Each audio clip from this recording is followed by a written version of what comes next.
Hello guys, one second welcome to my YouTube channel brain booster Kailash. आपके लिए equity share capital का अगला question लेके आया हूँ। पिछले क्वेश्चन में मैंने थोड़ा सा एक्सप्लेन किया था एक क्वेश्चन जिसमें फॉरफीचर और रीइश्यू को पूरा एक्सप्लेन किया था और उसमें जितने शेयर्स फॉरफिट किए थे पूरा ही रीइश्यू कर दिया था, तो क्वेश्चन थोड़ा इजीली बन गया था। अब इसमें जितने फॉरफिट कर रहे हैं, ये क्वेश्चन में जितने शेयर्स को फॉरफिट कर रहा है उसमें से आधे शेयर्स को ही रीइश्यू कर रहा है, तो उस अमाउंट को कैसे कैलकुलेट करेंगे आइए देखते हैं पूरा क्वेश्चन। आपके टीएस गेयरवाल का वॉल्यूम 2 का क्वेश्चन नंबर 86 है, पेज नंबर 8.125 में। Nitro paints limited invited application for issuing 1,60,000 equity shares. आपके स्क्रीन पे क्वेश्चन है, देख सकते हैं। 1,60,000 इक्विटी शेयर्स और ₹10 ईच बोल रहा है। नेट्रो लिमिटेड करके कंपनी है, कंपनी के पास 1,60,000 शेयर्स है, ठीक है। 1,60,000 शेयर्स है, 10 रुपए के हिसाब से 3 रुपीज प्रीमियम है। एप्लीकेशन में 6 रुपए दे दिया। नेट्रो लिमिटेड के पास 1,60,000 शेयर्स, एप्लीकेशन में 6 रुपीज दे दिया है। इंक्लूड 5 रुपीज शेयर्स का है और 1 रुपया प्रीमियम इंक्लूडेड है। ब्रैकेट में लिखा हुआ देख लीजिए, इंक्लूडिंग प्रीमियम ₹1 ऑन अलॉटमेंट ₹3 पर शेयर। अलॉटमेंट में 3 रुपए पर शेयर दिया है, 2 रुपए शेयर्स का है और 1 रुपया प्रीमियम का इसमें भी इंक्लूडेड है।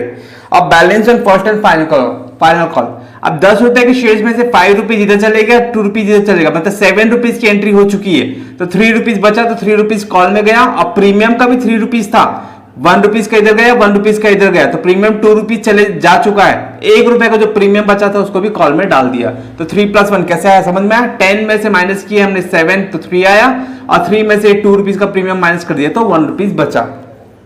अब क्वेश्चन में बोल रहा है आगे, application for 1,80,000 shares for receive. Application receive हुआ 1,80,000 का, मतलब पब्लिक ने 1,80,000 शेयर्स के लिए अप्लाई किया है, जिसमें से 10,000 शेयर्स का पैसा रिटर्न कर दिया बोल रहा है। अब बचे एप्लीकेंट्स कितने, 1,80,000 में से 10,000 को रिटर्न कर दिया, बचे एप्लीकेंट्स 1,70,000। तो 1,70,000 शेयर्स के लिए जिसने अप्लाई किया था उसको प्रोराटा बेसिस पे पूरे कंपनी ने अपने 1,60,000 शेयर उसको दे दिया, तो 1,70,000 इक्वल्स टू 1,60,000 का प्रोराटा हुआ है, ठीक है। तो प्रोराटा मैंने एक्सप्लेन किया था, जो बचे हुए शेयर एप्लीकेंट्स होते हैं उनको बचे हुए शेयर्स कंपनी दे देती है प्रोराटा बेसिस पे, और प्रोराटा बेसिस पे जो भी शेयर्स का पैसा एक्स्ट्रा आया रहता है उसको हम कहां एडजस्ट कर देंगे, अलॉटमेंट या आने वाले कॉल्स पे।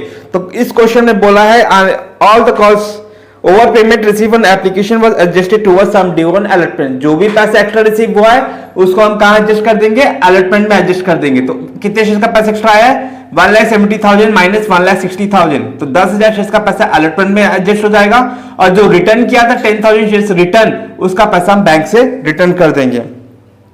अब आदित्य नाम का एक बंदा है, उसने 3,200 शेयर्स का अलॉटमेंट और फाइनल कॉल का पैसा नहीं दिया। क्वेश्चन में लिखा all calls made and were duly received except allotment and final call amount for of Aditya who was allotted 3,200 shares. His shares were forfeited. Half the forfeited shares were reissued at 43,000. ठीक है। अब 3,200 shares को उसको forfeit कर दिया, लेकिन उसमें से सिर्फ आधे शेयर्स को रीइश्यू कर रही कंपनी। रीइश्यू में सिर्फ आधे जाएंगे, तो 3,200 का आधा कितना होता है, 1,600, ठीक है। अब 1,600 शेयर्स को कंपनी ने 43,000 पे रीइश्यू कर दिया। अब देखते हैं क्वेश्चन आगे सॉल्व करते हैं। सबसे पहले एप्लीकेशन की एंट्री, एप्लीकेशन की नॉर्मल एंट्री है bank account debit, bank account debit to equity shares application account, ठीक है गाइस, एप्लीकेशन अकाउंट। नरेशन क्या होगा, being application amount received, application का पैसा हम यहां पे रिसीव कर रहे हैं, बीइंग एप्लीकेशन अमाउंट रिसीव्ड। कितना रिसीव कर रहे हैं एप्लीकेशन में, 6 रुपीज के हिसाब से रिसीव कर रहे हैं इंक्लूडिंग प्रीमियम, तो 1,60,000 इंटू एप्लीकेशन रिसीव हुआ था 1,80,000 का, तो एप्लीकेशन को 1,80,000 से ही इंटू करना है। जितने का एप्लीकेशन रिसीव करेंगे उतने से एप्लीकेशन इंटू हो जाता है। 1,80,000 इंटू 6, देखते कितना होता है, 6 जीरो जा देख लेते हैं मल्टीप्लाई करके, 1,80,000 18 इंटू 6, 6 is 48, 6 1 6 108, तो ये हो जाएगा आपका 108 1 2 3 4 1 10 100,000 10 लाख 10,80,000, तो ये आ जाएगा आपका 10,80,000 अमाउंट आया है, ठीक है गाइस। तो 10,80,000 कैसे आया, 6 इंटू 1,80,000 किया तो 10,80,000। अब next entry, equity share application account debit, equity share application account debit to equity share capital account. ये नॉर्मल एंट्री है, आप देख सकते हैं मेरे पार्ट 1 में, इक्विटी शेयर कैपिटल के पार्ट 1 के वीडियो में नॉर्मल एंट्री मैंने एक्सप्लेन किया था। अब इक्विटी शेयर एप्लीकेशन में कितना अमाउंट रिसीव हुआ है? 10,80,000 अमाउंट रिसीव हुआ है, 10,80,000 रिसीव हुआ है, तो 10,80,000। अब कैपिटल में कितना डालेंगे? जितने कंपनी के पास शेयर्स है, कंपनी के पास कितने शेयर्स है? 1,60,000 शेयर्स है, तो 1,60,000 शेयर्स को ही कैपिटल अकाउंट में ट्रांसफर कर सकती है कंपनी। तो 1,60,000 इंटू 5 प्रीमियम की एंट्री अलग से करेंगे, प्रीमियम भी है तो टू सिक्योरिटी प्रीमियम करके 1 रुपीज इसमें डाल देंगे, टू सिक्योरिटी प्रीमियम अकाउंट। ठीक है गाइस, तो 1,60,000 इंटू 5 कितना हो जाएगा? 8 लाख रुपीज। तो 8 लाख रुपीज आपका शेयर कैपिटल में गया, प्रीमियम में कितना जाएगा? 1,60,000 इंटू 1, तो ये हो जाएगा आपका 1,60,000, 1,60,000 ये हो गया। उसके बाद टू बैंक करके रिटर्न करने बोल रहा है 10,000 शेयर्स का पैसा, टू बैंक अकाउंट करके क्वेश्चन ने बोला है, देख लीजिए 10,000 शेयर्स का पैसा रिटर्न करेंगे, 10,000 इंटू 6 रुपीज करके, 10,000 इंटू 6 कितना हो जाएगा आपका? 60,000, 60,000 हमने रिटर्न कर दिया। और नेक्स्ट अलॉटमेंट में भी एडजस्ट करना है 10,000 शेयर्स का, 1,70,000 शेयर्स को प्रोराटा बेसिस पे दिया था, 1,60,000 शेयर्स, तो 10,000 शेयर्स का पैसा एक्स्ट्रा आया है, उसको हम कहां एडजस्ट कर देंगे? अलॉटमेंट में एडजस्ट कर देंगे जो भी है एक्स्ट्रा पैसा को। ठीक है गाइस, तो 10,000 इंटू 6 60,000 ये हो गया आपका, तो 60 60 60 180 280 280 प्लस ये 10,80,000 हो गया, कंप्लीट हो गया। टोटल कर लीजिए, being application amount adjusted, application का जो भी पैसा आया था उसको हमने एडजस्ट कर दिया, अमाउंट एडजस्टेड। ठीक है, एप्लीकेशन के पैसों को हमने एडजस्ट कर दिया। अब नेक्स्ट है अलॉटमेंट की एंट्री। अलॉटमेंट कितने रुपीज का रिसीव हुआ था? 3 रुपीज का। 3 रुपीज में 2 रुपीज शेयर्स का था, 1 रुपए प्रीमियम का था। तो पहले इसकी एंट्री, ड्यू की एंट्री होगी अलॉटमेंट की, equity share allotment account debit, equity share allotment account debit to equity share capital account, to equity share capital account to security premium account। यहां भी प्रीमियम था तो प्रीमियम डाल देंगे, to security premium account। Narration होगा being allotment due with premium, being allotment due with premium, allotment premium के साथ due है। अब अलॉटमेंट में हम रिसीव करेंगे 1,60,000 का, क्योंकि जो एक्स्ट्रा पैसा आया था उसको हमने एप्लीकेशन के सेकेंड एंट्री में एडजस्ट कर दिया है। तो अब कंपनी के पास 1,60,000 शेयर्स के अकॉर्डिंग अलॉटमेंट ऑफ कॉल का एंट्री होगा। तो 1,60,000 इंटू 3 कितना होता है?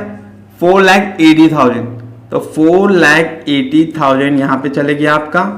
अब उसमें से प्रीमियम अलग कर देंगे, 1 रुपीज का प्रीमियम था, 1,60,000 इंटू 1 1,60,000 रुपीज यहां पे आ जाएगा प्रीमियम में। और 2 रुपए के हिसाब से आपका अलॉटमेंट का अमाउंट था 1,60,000 इंटू 3,20,000, 3,20,000 आपका चले गया यहां पर इक्विटी शेयर कैपिटल पे। अब बैंक की एंट्री, रिसीव की एंट्री होगी अलॉटमेंट की, बैंक अकाउंट डेबिट। एक बंदा था क्वेश्चन में, देखिए आदित्य नाम का बंदा था जिसने कॉल का पैसा नहीं दिया, सर अलॉटमेंट और कॉल दोनों का पैसा नहीं दिया, तो अलॉटमेंट में कॉल इन एरियर्स होगा। तो call in arrears account debit, company का लॉस है तो डेबिट में आएगा call in arrears account debit to equity share allotment account, equity share allotment account.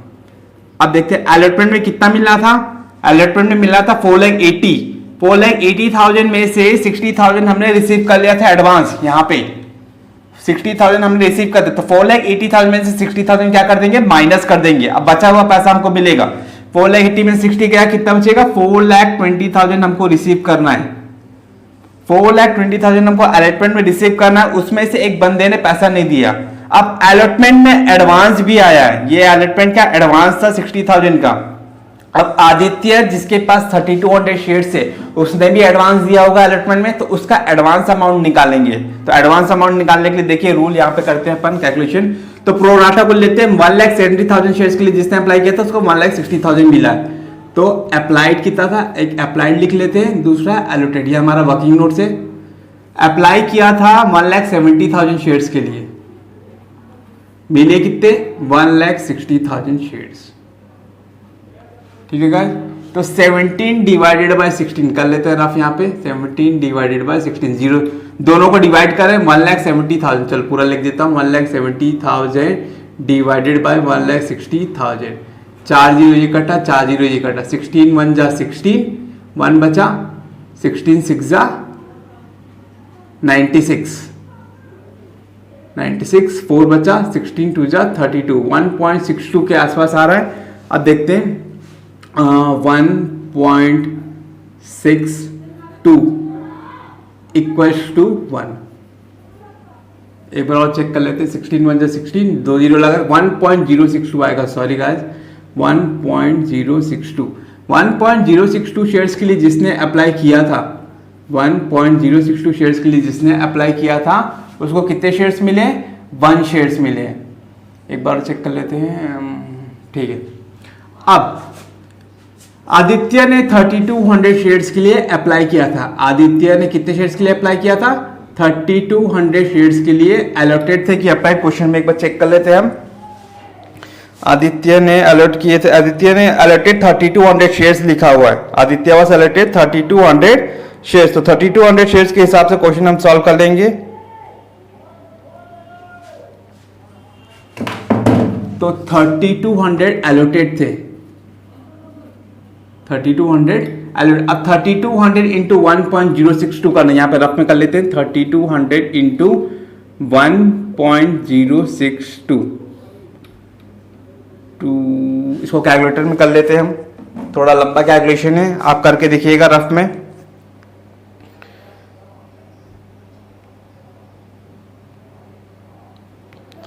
uh, 3200 divided by 16, ये आ गया आपका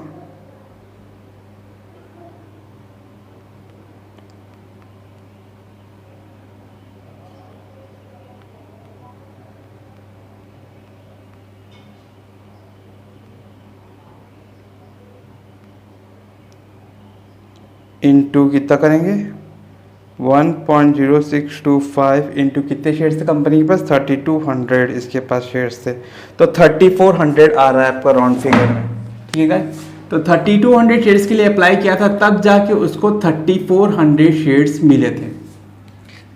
ठीक, तो 1.062 शेयर्स के लिए अप्लाई किया था, तब जाके उसको 1 शेयर मिले थे, ज्यादा के लिए अप्लाई किया था कम मिला था, 1,70,000 के लिए अप्लाई किया था तब जाके 1,60,000 मिला, तो 1.062 के लिए अप्लाई किया तब जाके 1 शेयर्स मिले, तो 3200 के लिए एलोटेड थे उसको, तो अप्लाई कितना के लिए किया होगा, ज्यादा के लिए किया होगा, तो उसको निकालने के लिए हम इसको इससे क्या कर देंगे, मल्टीप्लाई कर देंगे, तो 3200 इंटू 1.0625 से मल्टीप्लाई कर दिए, तो ये आ गया आपका 3400 शेयर्स।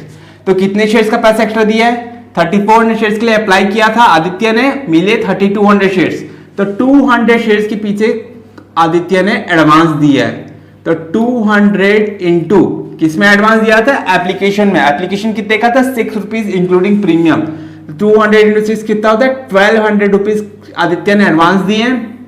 अब अलॉटमेंट का पैसा देगा आदित्य, अलॉटमेंट में कितना देगा, 3200 शेयर्स है उसके पास, तो 3200 शेयर्स के पीछे अलॉटमेंट देगा, 3200 इंटू अलॉटमेंट कितने का है, 3, 3200 इंटू 3 कितना होता है, 3200 इंटू 3, 3 0 जा 0, 3 0 जा 0, 3 2 जा 6, 3 3 जा 9, 9600 में से 1200 दे चुका है, तो अब कितना देगा, 8400 शेयर्स उसको देना था आदित्य को, लेकिन वो नहीं दे रहा, तो ये उसका कॉल इन एरियर्स हो गया, इतने का कॉल इन एरियर्स किया है आदित्य ने। ठीक है गाइस, तो 8400 आपका कॉल इन एरियर्स में आ जाएगा। अब 4,20,000 में से 8400 हम माइनस कर देंगे, 4,20,000 में से 8 गया, आपका बचेगा 4,12,000, 4,12,000 में से 4 गया 4,11,600। इतना पैसा रिसीव करेगा अलॉटमेंट में, 4,11,600। ठीक है गाइस, क्लियर नहीं होगा तो मैंने डिक्टेट कर दिया 4,11,600। अब ये अलॉटमेंट की एंट्री हो गई।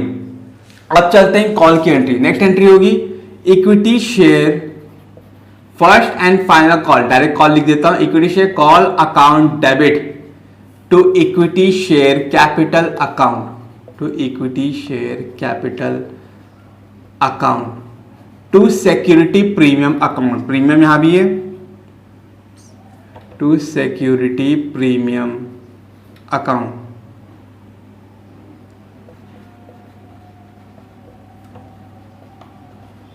अब कॉल में कितना रिसीव करेगा, 1,60,000 इंटू 4, 16 टू 32, 16 3 48, 16 4 64, 64, 6,40,000, 6,40,000, 6,40,000 इतना अमाउंट रिसीव करना है। ठीक है गाइस, 6,40,000 रिसीव करना है। अब इसके नरेशन लिख लेते हैं, being call amount due, call का पैसा ड्यू है।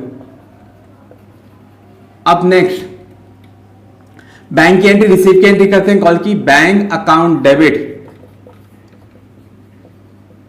Call in arrears account debit. यहां भी आदित्य ने पैसा नहीं दिया है कॉल का, call in arrears account debit to equity share call account, to equity share call account. अब कॉल में कोई भी एडवांस नहीं था तो हमको डायरेक्ट निकाल लेंगे कॉल इन एरियर्स का अमाउंट।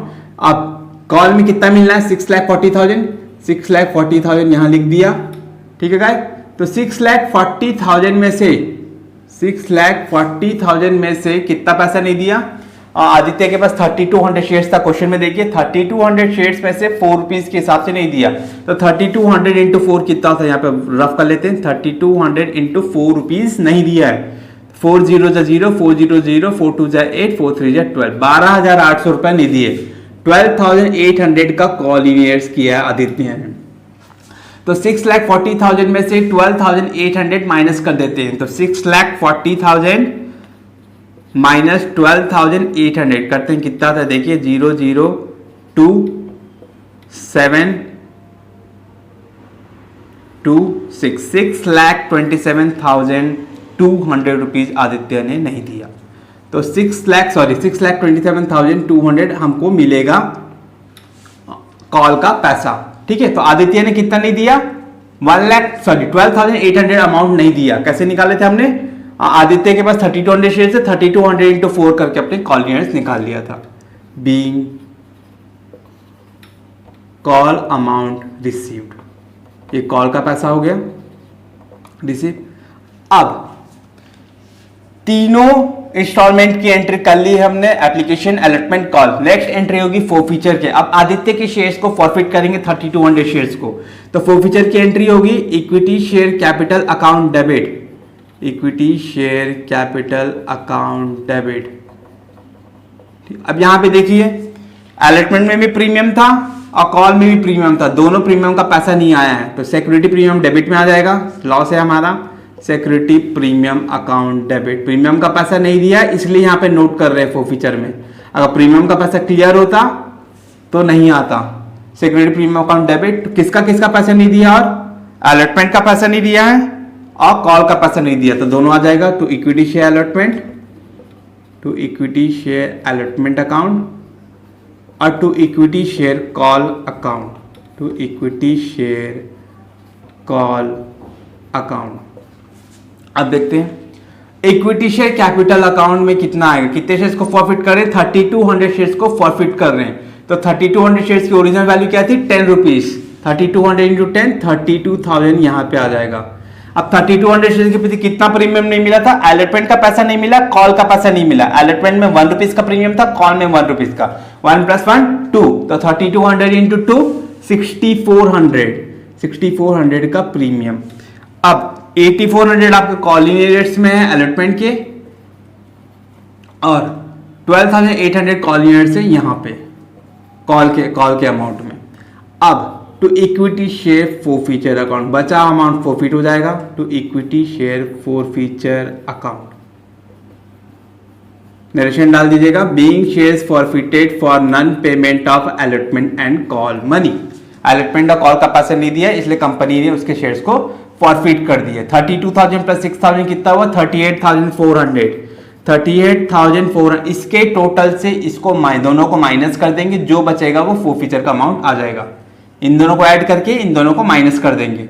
अब ये कितना है? 12 प्लस 8 20,000 21,200 21,200 इसमें से माइनस कर देते हैं। ये आपका बचेगा 002 और 8 में से 1 गया 7 और 3 में से 2 गया 1। 17,200 रुपीज फॉरफिट हो गया इसका आदित्य का। अब इसके शेयर्स को रीइश्यू करना है। क्वेश्चन में बोला है half of the shares is to be reissued. Aditya के पास 3200 शेयर्स है, 3200 का हाफ कितना होता है? 1600। 1600 शेयर्स को रीइश्यू कर देंगे। Bank account debit, bank account debit, equity share forfeiture account debit, equity share forfeiture account debit to equity share capital account, to equity share capital account. ठीक है गाइस। अब बैंक में कितना पैसा रिसीव कर रहा है? क्वेश्चन में दिया हुआ 43,000 रिसीव किया, तो डायरेक्ट लिख देंगे 43,000। यहाँ पे क्वेश्चन में बता दिया 43,000 अमाउंट रिसीव हो रहा है। अब 1600 शेयर्स की ओरिजिनल वैल्यू क्या था? 1600 शेयर्स का ओरिजिनल वैल्यू था 10 रुपीज, तो 1600 इंटू 10 कितना हो जाएगा? 16,000 रुपीज। तो 16,000 43,000 माइनस 16,000 बचा कितना? फॉरफीचर में कुछ भी नहीं जाएगा, तो यहां पे चले जाएगा हमारा प्रीमियम और रीइश्यू। प्रीमियम में री इश्यू कर दिया आदित्य ने, to premium on reissue. ठीक है गाइस। बैंक में कितना आया? 43,000 क्वेश्चन में दिया हुआ है। इक्विटी शेयर कैपिटल में 1600 इंटू 10 ओरिजिनल वैल्यू थी शेयर्स की, उसकी इंटू कर दिया। 1600 इंटू 10 16,000। अब 43,000 में से 16,000 गया आपका, तो बचेगा 27,000। 27,000 आपका प्रीमियम में चला गया। ठीक है guys. Being shares reissued, being shares reissued. अब लास्ट एंट्री है आपका फॉरफीचर में अब कितना प्रॉफिट हुआ है। फॉरफीचर के फॉरफीचर और रीइश्यू के फॉरफीचर को दोनों को माइनस कर देंगे, हमको हमारा प्रॉफिट मिल जाएगा। प्रॉफिट कहां ट्रांसफर होता है? कैपिटल रिजर्व में। Forfeited share account debit, forfeited share account debit to capital reserve account, to capital reserve account. Being shares, being profit on reissue transfer to capital reserve, being profit on reissue transferred to capital reserve, transferred to capital reserve। ठीक है। अब कितना profit हुआ है? यहां के forfeiture के forfeiture में अमाउंट है 17,200। 17,200 को हम डिवाइड करेंगे, यहां पर कर लेते हैं ना। 17,200 को 3,200 से डिवाइड ही करेंगे और 1,600 से इंटू करेंगे। इससे हमको नंबर ऑफ शेयर्स मिल जाएगा। कितना मिल जाएगा? नंबर ऑफ शेयर्स या शेयर पर शेयर पे कितना रुपीस हुआ है। ठीक है। Half the shares for issued, ठीक है, half the shares for issued. Number of shares से निकाले, अमाउंट ही निकाल दे रहे हैं हम डायरेक्ट। आधा शेयर्स रीइश्यू किया था, 3,200 में से 1,600 शेयर्स के पीछे निकालना पड़ेगा। तो 3,200 का 17,200 है, तो इसको 3,200 से डिवाइड करेंगे तो नंबर ऑफ शेयर 1 शेयर्स के पीछे निकलेगा। 1 शेयर्स के पीछे जो आएगा उसको 1,600 से इंटू कर देंगे, मतलब हम जस्ट उसको हाफ कर रहे हैं। तो 1,600 1 जा, 1,600 2 जा, 2 8 जा 16, 1 2 6 जा 12, 8,600। 17,200 को हाफ करेंगे तो 8,600 होता है। हाफ क्यों किया? क्योंकि आधे शेयर्स को रीइश्यू कर रहा है, तो आधा ही अमाउंट हम कैपिटल रिजर्व में ट्रांसफर कर सकते हैं। यहाँ पे फॉरफीचर में 17,200 है और यहाँ पे फॉरफीचर में आपका 0 है। 17,200 को 200 को आपने कन्वर्ट कर दिया 8,600 पे, तो 8,600 माइनस 0 हमारे पास बचेगा 8,600। 0 कहां से आया? यहाँ पे कुछ भी नहीं है, नील अमाउंट था, तो उसको हमने 0 मान लिया, तो 8,600 आपका प्रॉफिट हुआ। इस प्रॉफिट को हम कैपिटल रिजर्व अकाउंट में ट्रांसफर कर देंगे। होप गाइस समझ में आया? कोई भी डाउट होगा तो कमेंट सेक्शन पे लिख के पूछिएगा। Thank you so much for watching.